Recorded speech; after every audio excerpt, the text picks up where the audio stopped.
الذين يأكلون الربا لا اغا خلق چې سود خوري لا يقومون اغا نسي دردل الا كما يقوم الذي يتخبطه الشيطان من المس مگر دا به د قبرو سره پورته کیږي دغه رقم بدریږي لکه بنیان عقلونه چې ختم سوي ذلك بانهم دا په دی وجه قالو چې دی وای انما البيع مثل الربا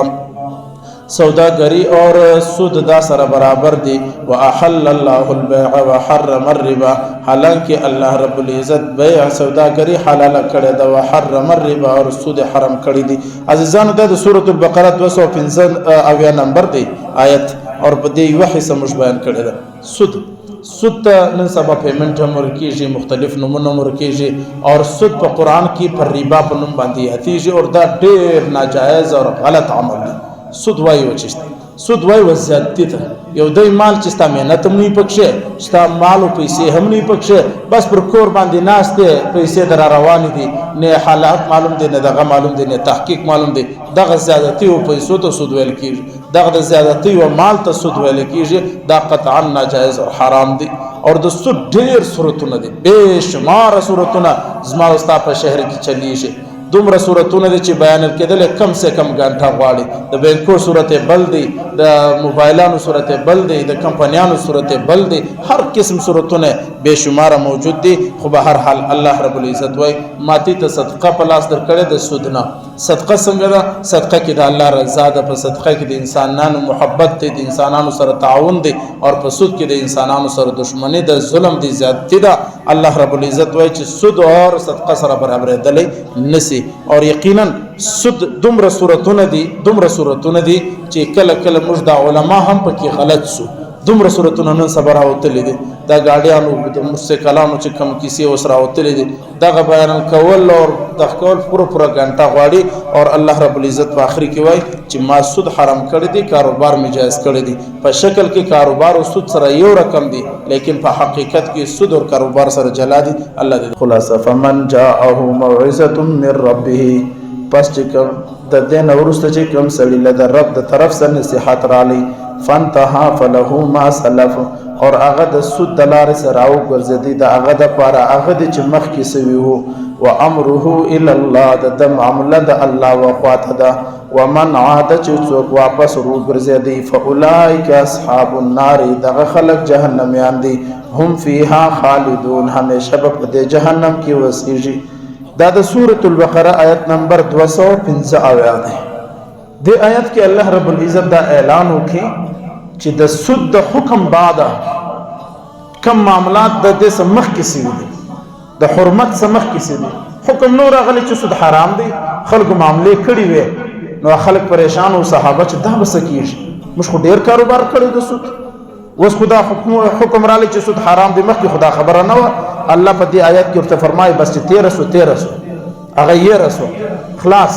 هغه باندې یو ګناه نشته و امره الى الله هغه کار الله تر پرېږ دي هغه الله پاک کې به تر فیصله کوي او د الله فیصله د معافي غدا مختهم الله رب العزت هغه باندې عزیزان سود خپل ځانونه مرو ګرځو دغه دعوت عام کوي یقینا دا پکار دي د مسجدو صدا आवाज پورته سي د منبرو صدا سود خلاف आवाज پورته سي تحریر او تقریر کې خلک پر دې باندې عمل وکي اور د سود خلاف आवाज راپورته کې کله کله سړی په ناسمجي کې د خپل کاروبار پښتنه وکي دنیا مفتی الناس دارالافتا موجود دي کتابونه موجود دي موږ ان شاء الله ان قریب د غتی بوینی بلډینګ ولر د موږ دارالافتا جوړو د کتابو د کو مفتیان شنو کله کله د خپل کاروبار او مخته کې مفتیان او علما او ته پیش کی زدغه لین دین کوم دغه لین دین حلال دي که حرام دي ما ډیر مطالعه وکړه زه وسم پکې لګیام دغه د حواله کاروبار نه دي د پیسې چې حواله کی را حواله کی وس پر ماده سي صورت نه دي پیدا کړی چې باغ کی جایز صورت دي وس پر په خدای نور کراچي یو ډیر غټ او ډیر زبردست مفتی دي مفتی احمد ممتاز صاحب معرفور مدرسې والا